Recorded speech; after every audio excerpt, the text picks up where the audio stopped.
সুপ্রিয় দর্শক, আসসালামু আলাইকুম।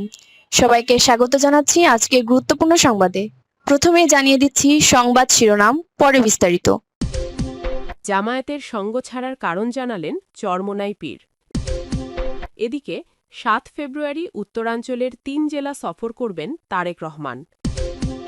এরপর থাকছে মধ্যরাতে ৩ গ্রামের সংঘর্ষ, আহত পুলিশসহ ১৫। সর্বশেষ জামায়াতের নির্বাচনী ইশতেহার ঘোষণা। শুনছিলেন সংবাদ শিরোনাম, এখন বিস্তারিত। তার আগে হৃদয় ছুঁয়ে যাওয়া একটি অনুরোধ। যদি হাদি নামটি আপনার বিবেককে এখনও নাড়া দেয়, যদি প্রকাশ্য দিবালোকে গুলিবিদ্ধ হওয়ার সেই মুহূর্ত আপনাকে প্রশ্ন করতে বাধ্য করে, তবে আজ একটু সময় দিন। কমেন্টে শুধু লিখুন, হাদির হত্যাকারীর বিচার চাই। আর যদি আপনি চান সত্যটা চাপা না পড়ুক, যদি চান আমরা ভয় ছাড়াই এসব খবর আপনাদের কাছে পৌঁছে দিতে পারি, তাহলে এখনই চ্যানেলটি সাবস্ক্রাইব করুন। সাবস্ক্রাইব মানে শুধু একটি বাটন চাপা নয়, এটি অন্যায়ের বিরুদ্ধে সত্যের পাশে দাঁড়ানোর অঙ্গীকার। চলুন নীরব না থেকে বিস্তারিত জেনে নিই। জামায়াতের সঙ্গ ছাড়ার কারণ জানালেন চরমোনাই পীর। জামায়াতে ইসলামীর অসৎ আচরণের কারণে তাদের সঙ্গ ত্যাগ করা হয়েছে বলে জানিয়েছেন ইসলামী আন্দোলন বাংলাদেশের আমির ও চরমোনাই পীর মুফতি সৈয়দ মুহাম্মদ রেজাউল করিম। বুধবার ৪ ফেব্রুয়ারি রাজধানীর পল্টনে দলের কেন্দ্রীয় কার্যালয়ে সংবাদ সম্মেলনে তিনি কথা বলেন। এ সময় দলটির নির্বাচনী ইশতেহার প্রকাশ করা হয়। চরমোনাই পীর বলেন, আমরা প্রথমে জামায়াত নেতৃত্বাধীন ১১ দলীয় জোট করিনি, করেছিলাম ৮ দলীয় সমঝোতা। সমঝোতা ও জোটের মধ্যে পার্থক্য হল, জোটে একজনকে নেতৃত্বে থাকতে হয়, আর সমঝোতার ভেতরে কোনো একক নেতৃত্ব থাকে না। জামায়াতে ইসলামীর অসৎ আচরণের কারণে তাদের সঙ্গ ত্যাগ করা হয়েছে জানিয়ে তিনি বলেন, এখানে অর্থাৎ সমঝোতায় দেশের জন্য, মানুষের কল্যাণের জন্য যে সিদ্ধান্তগুলো আমরা নেব তা সবাই পরামর্শের ভিত্তিতে নেব। কিন্তু পরে যখন দেখলাম এটাকে জোটের রূপে একটি দল নিয়ে গেছে এবং সেখানে ৮ দলের বাইরে অন্যান্য দলগুলোকে অন্তর্ভুক্ত করা হয়েছে, এটি আমাদের সঙ্গে আগে পরে আলোচনা না করে এবং সমঝোতার ভেতরে সিদ্ধান্ত না নিয়েই জামায়াতে ইসলামী ভিন্নভাবে করেছে। বড় আশা নিয়ে একত্র হয়েছিলাম উল্লেখ করে ইসলামী আন্দোলনের আমির বলেন, আমরা দেশ গড়ার লক্ষ্য নিয়ে একত্র হয়েছিলাম। আমরা বলেছিলাম ইসলামের পক্ষে একটি ভোট বাক্স আমরা দেব। কিন্তু তাদের অসৎ আচরণে যখন এমন জোট দাঁড় করানো হলো যেখানে ইসলাম নেই, দেশের স্বার্থ নেই এবং নিজেদের ভেতর সৌহার্দ্য নাই, তখনই আমরা সেখান থেকে বেরিয়ে এসেছি। মুফতি রেজাউল করিম বলেন, দায় এড়ানোর জন্য ২৮ ডিসেম্বর আমাদের জানানো হলো অন্যান্য দলগুলোকে তারা অন্তর্ভুক্ত করছে। তখন আমরা বলেছিলাম, আমাদের হয়েছিল সমঝোতা, অন্য দল যদি নিতে হয় তা আমাদের আলোচনার মাধ্যমে হতে হবে।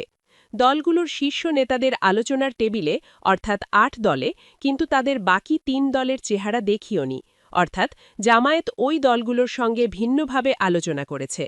জামায়াত মার্কিনদের সঙ্গে বৈঠকে ইসলামী আন্দোলনকে উগ্রবাদী হিসাবে উপস্থাপন করেছে বলে অভিযোগ তুলে চরমোনাই পীর বলেন, বাংলাদেশের কোনো দলীয় নেতা আজ পর্যন্ত এ দেশে জঙ্গি বা উগ্রবাদী আছে এ কথা বলেননি। এমন ইতিহাস বাংলাদেশে নেই। কেউ বাংলাদেশকে কলঙ্কিত করতে চায়নি। কিন্তু অত্যন্ত দুঃখের সঙ্গে বলতে হয়, জামায়াতের নায়েবে আমির মার্কিন দূতাবাসে আমাদের জঙ্গি হিসেবে উপস্থাপন করেছেন। এতে আমরা অত্যন্ত মর্মাহত এবং তাদের ধিক্কার জানাই। এদিকে ৭ ফেব্রুয়ারি উত্তরাঞ্চলের ৩ জেলা সফর করবেন তারেক রহমান। বিএনপি চেয়ারম্যান তারেক রহমান নির্বাচনী প্রচারণার অংশ হিসাবে আগামী ৭ ফেব্রুয়ারি দেশের উত্তরাঞ্চলের ৩টি জেলা সফর করবেন। জেলাগুলি হল দিনাজপুর, ঠাকুরগাঁও ও নীলফামারী। আজ বুধবার বিকালে দিনাজপুরে জেলা বিএনপির কার্যালয়ে এক বৈঠক শেষে সাংবাদিকদের এ তথ্য জানান বিএনপির স্থায়ী কমিটির সদস্য ও দিনাজপুর ৬ আসনে বিএনপি মনোনীত প্রার্থী ডা.এ.জেড.এম জাহিদ হোসেন। ডা.জাহিদ হোসেন বলেন, এবার বিএনপি চেয়ারম্যান তারেক রহমানের নির্বাচনী সফর সড়ক পথে নয়, তিনি হেলিকপ্টার যোগে দিনাজপুর সহ রংপুর বিভাগের ৩টি জেলায় নির্বাচনী প্রচারণায় অংশ নেবেন। তবে ৭ ফেব্রুয়ারি দিন নির্ধারিত হলেও এখনও সময় ঠিক হয়নি। এটা নির্ভর করবে নিরাপত্তা, আবহাওয়া ও তার নির্বাচনী সফরসূচি নির্ধারকদের ওপর। তিনি বলেন, এদিন তারেক রহমান দিনাজপুর, ঠাকুরগাঁও ও নীলফামারী জেলায় দলের মনোনীত প্রার্থীদের নির্বাচনী প্রচারণার অংশ হিসাবে আয়োজিত আয়োজিত জনসভায় বক্তব্য রাখবেন।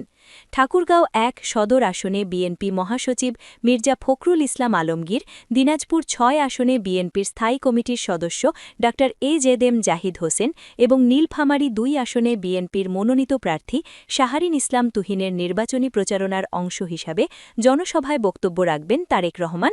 ডা জাহিদ হোসেন বলেন, দিনাজপুরে বিএনপি চেয়ারম্যান তারেক রহমানের নির্বাচনী জনসভা সুষ্ঠু ও শান্তিপূর্ণভাবে সফল করতে জেলা বিএনপির নেতাকর্মীদের সাথে বৈঠক করেছি।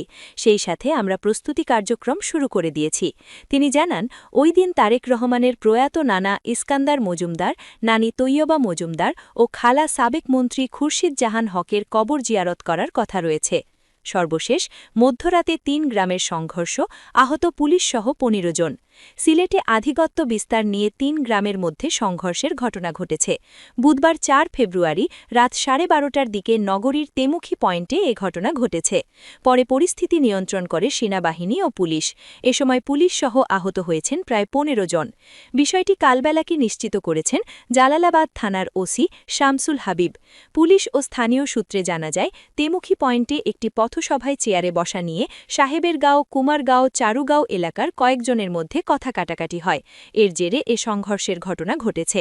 প্রায় ১.৫ ঘণ্টা ব্যাপী চলে এ সংঘর্ষ। পরে পুলিশ ও সেনাবাহিনী পরিস্থিতি নিয়ন্ত্রণ করে সিলেট সুনামগঞ্জ সড়কের যান চলাচল স্বাভাবিক করে। বর্তমানে তেমুখী পয়েন্টে সেনাবাহিনী ও পুলিশ মোতায়েন রয়েছে। জালালাবাদ থানার ওসি শামসুল হাবিব কালবেলাকে বলেন, মধ্যরাতে আধিপত্য বিস্তার নিয়ে ৩ গ্রামের বাসিন্দাদের মধ্যে সংঘর্ষের ঘটনা ঘটেছে। পরে পুলিশ ও সেনাবাহিনী পরিস্থিতি নিয়ন্ত্রণ করেছে। এ সময় পুলিশসহ বেশ কয়েকজন আহত হয়েছেন।